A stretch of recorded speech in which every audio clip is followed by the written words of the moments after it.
Good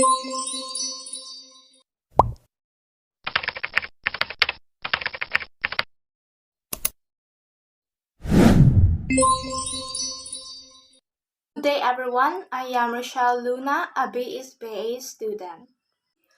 Three models of corporate governance from developed capital markets. Corporate governance provision vary by corporation. Many customary and legal factors do. As a result, a country's corporate governance model can be developed. Each country's corporate governance structure is distinct from other countries' structures. In developed capital markets, three corporate governance models have been identified. There are three: the Anglo-US, the Japanese, and German model. The distinctions between these systems can be seen in their focal points. The Anglo-US model is oriented toward the stock market, whereas the other two are oriented toward the banking and credit markets.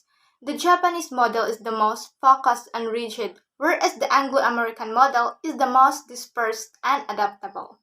Let us first discuss the Anglo-US model. The Anglo-US model, also known as the Anglo-Saxon model, was developed by more individualistic business society in the United Kingdom and the United States. The board of directors and shareholders are in charge in this model. Managers and CEOs have secondary power. Managers get their power from the board, which must be approved by shareholders who vote.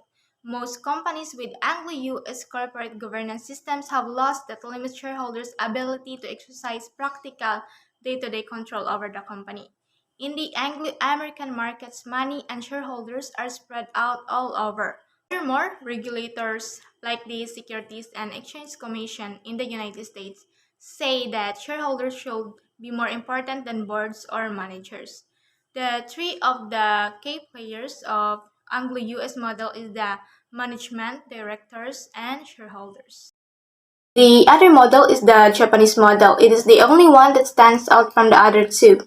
Governance patterns are made of two main legal relationships: one between shareholders, customers, suppliers, creditors, and labor unions, and the other between administrators, such as the managers and shareholders. These two relationships are the most important ones.